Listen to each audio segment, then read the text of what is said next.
दिनै जोङो निसिमा ब्लक बिपिएफनि फ्राय जानानै मोनसे प्रेस मिट होनो सानदों। मैयासो जितु बारग' सासे बिपिएफनि जोंनि एक्स मिनिस्टार सनम ब्रह्म बिथाङा बिपिएफखौ नागारनानै इउपिपिएलआव जितु जइन जानाय बिनि बागै जोङो फंनैसो बाइट होनो सानदों।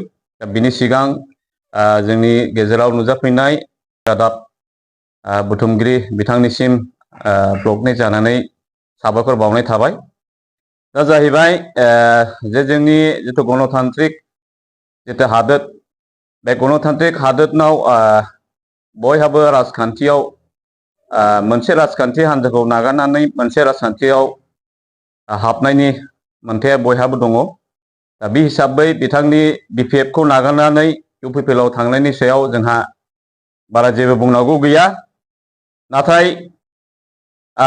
जों सानो बिथाङा मोनसे खैसोराव गोग्लैदों जे दिनै बै समाव बिथाङा एसे बांद्रायै बिजेपिखौ बांद्राय बखिनानैबो लादोंमोन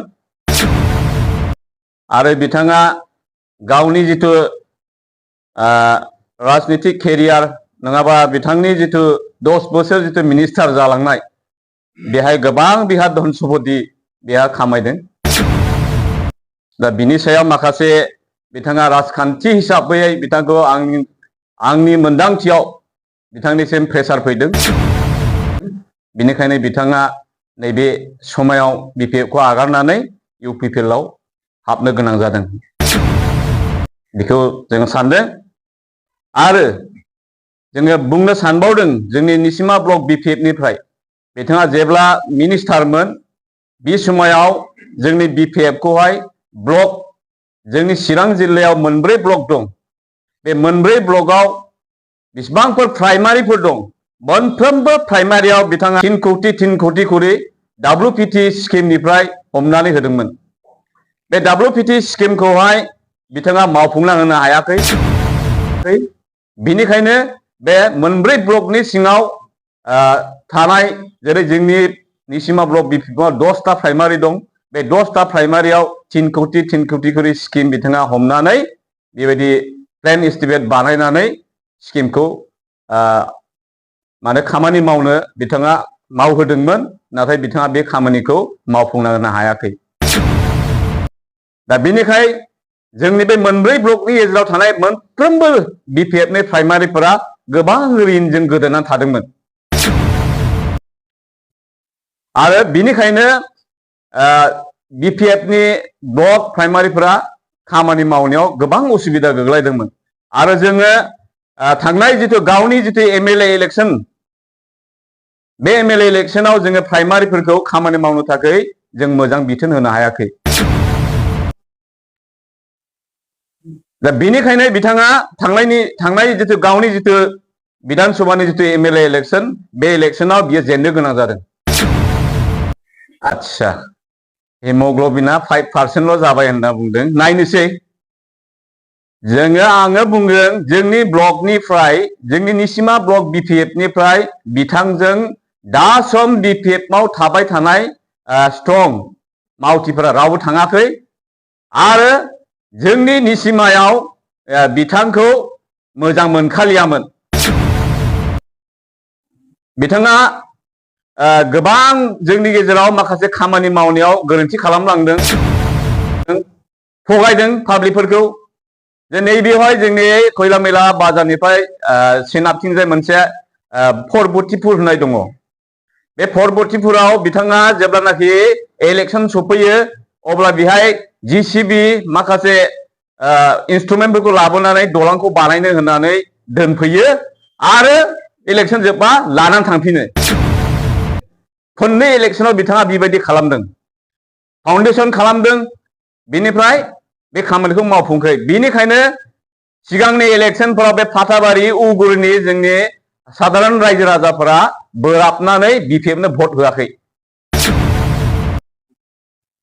बेबायदि दुखु मोननानै थादों। आरो जे मोनसे राजनीतिक हान्जाया सोरबा सासे व्यक्तिखौ नायनानै पाब्लिकफोरा रायजो राजाफोरा सोनारा, रायजो राजा सोनारो मोनसे राजखान्थि हान्जानि बिनि जिथु लक्ष्य उद्देश्य नैबेखौ नायनानैसो रायजो राजाफोरा पार्टियाव हाबनानै थायो आरो पार्टिजों नांनानै थायो। जे बिथाङा जिथु BPF गाव थांनाय लोगो लोगो जिथु BPF नि जिथु हेमोग्ल'बिन बियो 5% होननानै बुंदों। बियो गावनिसो खोथा। गाव जे मैया सासे 10 बोसोर 15 बोसोर मिनिस्टार जानानै BPF खौ नागारनानै UPPL आव थांदों। बेहाय बिथाङा बेसेबां मानसिखौ लांफानो हादों। बेयावनो जों मिथियो जे बिथांनि जिथु राजखान्थिनि जिथु पपुलारिटी बियो जोबलांबाय। आरो आं बुंनो थाङोब्ला बिथांखौ जोङो ब्लकनि हिसाबै आङो गोबां मेसेजनि गेजेरजों सारखौ आङो खावलायदोंमोन नोङो थांनो नाङा। आरो सिगांबो बिथाङा बे जिथु 3 बोसोर 4 बोसोरानो जाबाय हाबसोनानै थानाय। दा बे बेलायाव बुंदोंमोन बिथांखौबो बिथांजों जों रायलायहैनायावहाय जों बुंदोंमोन जे नोङो ओंखारदो सम सम ओंखारदो। नाथाय बियो मानियाखै हाबसोनानै थादों। दा फैयै फैयै बेबायदिनो BPF नि गेजेराव एसे गावजों गाव गोरोबलायनायनि गेजेरजों माखासे मनमालिन्य दिनैहाय जानानै दिनै बिथाङा BPF खौ गारनानै थांनो गोनां जादों। थांनाय जिथु दैज्लां बोथोर थांनाय दैज्लाङाव इसिबां दैबाना जादोंमोन। ओरै खुंख्राजरा, नांगलबाङा, मालिबिथा आरो चिरांदुवार बेफोर जायगायाव दैबानाजों रायजो राजाफ्रा खुख्लाब जानानै शिबिराव थानो गोनां जादोंमोन केम्पफोराव। नाथाय बिथाङा 10 बोसोर मिनिस्टार मावनानै एक्स जानानै थानाय जे बिथाङा बै समाव रायजो राजाफोरनो एसे रायजो राजाफोरनि दुख दरसा जानानै थानायाव बिथाङा आगान हैनानै रायजो राजाफोरखौ एसे नायनांगौमोन।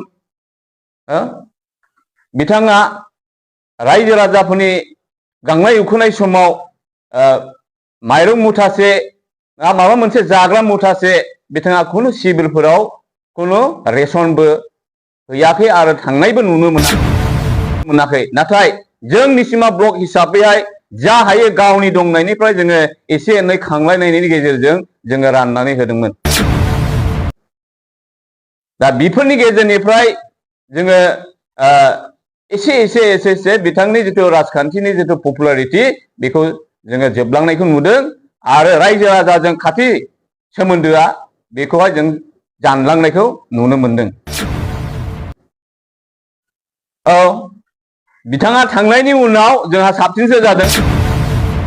बिथाङा गोबां जोंनि रायजो राजाफोरनो गोबां बेबायदिनो खामानि मावनो थाखाय प्रतिश्रुति होयो हब' हल' होनो। आरो रायजो राजाफोरनि जिथु लुबैनाय हास्थायनाय बेखौ बिथाङा मावफुंनानै होआखै गोबां खामानिफोरखौ। दा बेनि गेजेरजों जोंनि फिल्डनि जिथु जोंनि नुनाय रायजो राजाफोरनि जिथु बुंनाय बेफोरनिफ्राय जोङो जे बिनि थांनाया मोजांसो जाबाय बेबायदिसो दिनै रायजो राजाफ्रा बुंदों।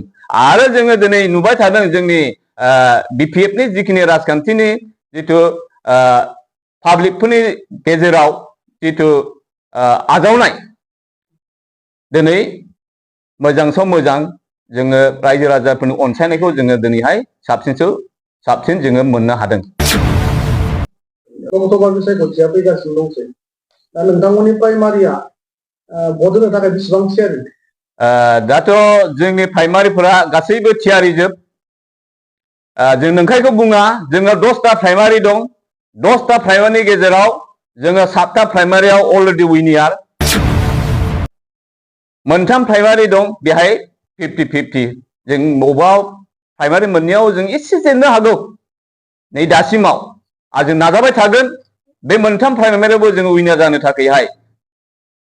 दा जोङो ओरै पाटाबारि उगुरि दिनै गोबां UPPL कत्तर UPPL BPF खौ नायखोमालायग्रा BPF खौ बै समावहाय मा खालामदों मा खालामाखै बेबायदि नायखोमालायग्रा दिनै UPPL नि दैदेनगिरिफोरा दिनै जोंनि BPF आवहाय जइन जाबाय। बिथांमोना गावसिनि बै समनि भुलफोरखौहाय सिखार लालायनाय बेबायदिबो जादों।